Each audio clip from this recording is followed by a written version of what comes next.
Donc l'envol spirituel, c'est finalement chacun qui devient sa propre religion, et quand chacun devient sa propre religion, et ben toutes les anciennes religions finissent par s'unir dans cette union du respect mutuel de l'individualité unie dans un ensemble humanité.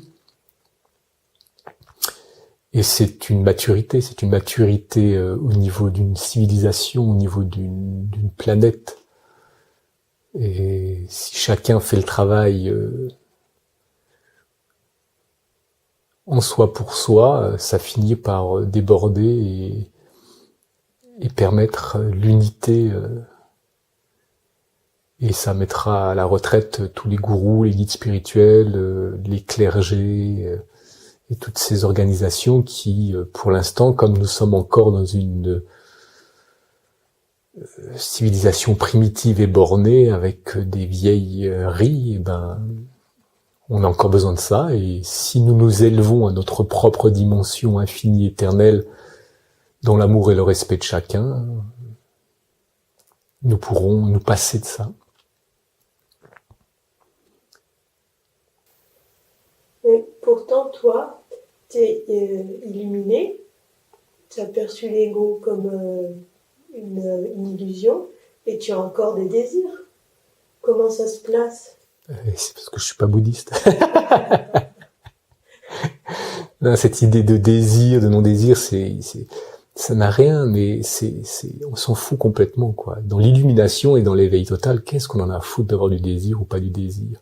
Évidemment, quand on est dans un flux hormonal qui nous pousse inlassablement à reproduire des schémas parce qu'on est attiré par des désirs inlassables, ça agite la pensée. Et quand ça agite la pensée, on tombe dans des obsessions, des choses comme ça. Mais en étant là-dedans, on peut observer la mécanique de la pensée, la mécanique du désir, la mécanique de l'obsession, et dans quel état chimique ça nous met, ce qu'il y a les versants lumineux, les versants sombres de ces histoires. Mais l'éveil total, les éveillés ont des désirs. C'est pas un problème. Les illuminés ont des désirs.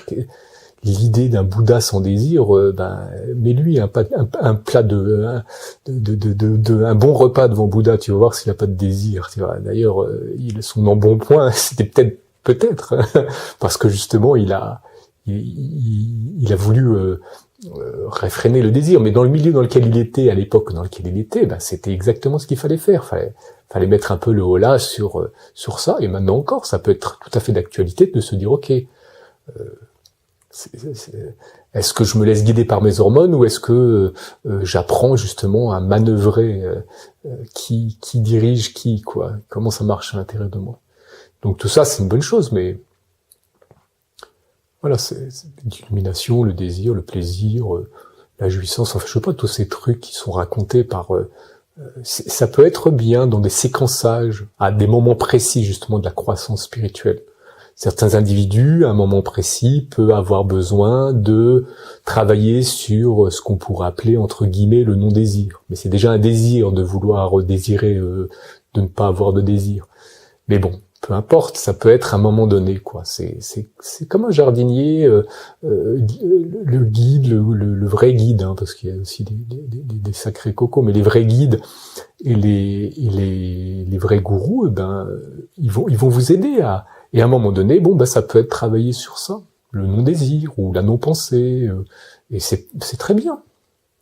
Et puis à un moment donné, ça devrait vous permettre de prendre du recul et de mieux comprendre et de mieux ressentir, de vous libérer de carcans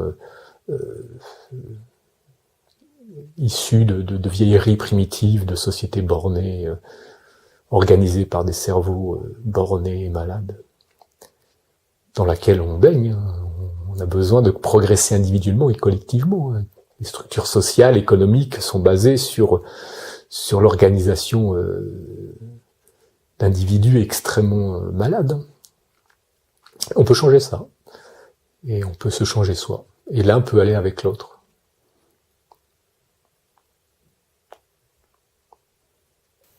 Alors, si on est un, et que toi tu t'es illuminé, pourquoi je m'illuminerais pas ? je me suis déjà éliminé à travers toi si on est un.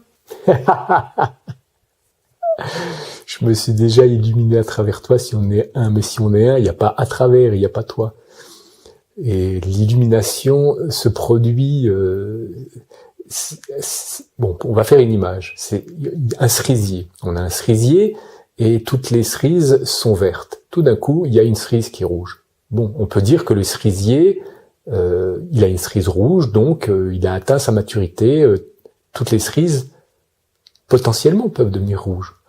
Maintenant, si la saison, si le temps le permet, tout ça, toutes les autres cerises pourront éventuellement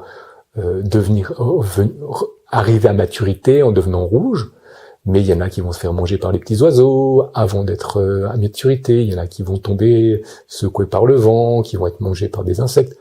Voilà, tout c'est voilà, pour faire une image, hein, c'est toujours voilà, mais après on est un dans l'absolu, mais on a une infinité dans le relatif.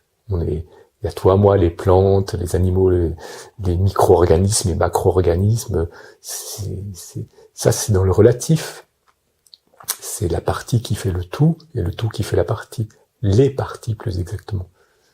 Mais ça ne fait qu'un, effectivement. Donc, l'illumination, l'envol spirituel, se réaliser, parce que l'envol spirituel, c'est ça. Hein. C'est réaliser concrètement sa dimension infinie éternelle, c'est déployer les ailes de cette infinitude que nous sommes. Ça se produit, mais c'est individuel. Et c'est cette individualité qui nous plonge dans le collectif. Mais comment ça se fait que la masse des gens ne soit pas plus obsédée par cette réalisation? Ah, mais ils le sont, mais ils manquent de lucidité. Tous les individus sont obsédés par ça. Avant, je parlais de l'obsession sexuelle. Encore une fois, c'est pas la sexualité qui intéresse les gens. C'est l'état dans lequel ils arrivent quand ils vivent une sexualité plus ou moins épanouie, même des sexualités très médiocres. Ils ressentent quelque chose quand même. Et ils ressentent un avant-goût d'éternité, d'infini, de plénitude de l'être, d'éveil. C'est très léger, hein, mais c'est ça.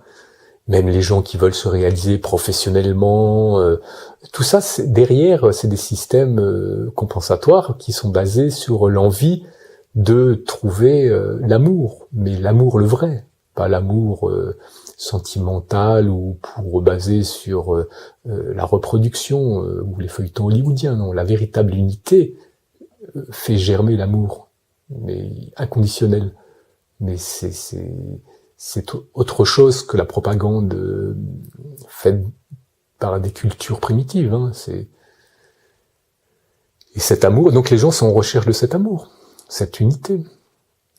Et comme la maladie et comme beaucoup de gens sont très attaqués par justement ce manque d'amour, donc ça dégénère en abus, par des systèmes compensatoires. Ils veulent savoir, avoir le pouvoir, dominer, soumettre, compenser par je ne sais quel truc ou quel machin, quoi. Mais au fond, sans le savoir, ils cherchent leur propre réalisation.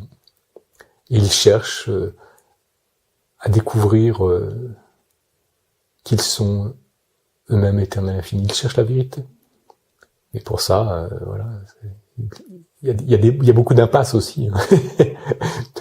Tous les chemins mènent à l'illumination, mais il y a aussi des impasses. Il faut faire demi-tour et reprendre son chemin quand on est dans une impasse.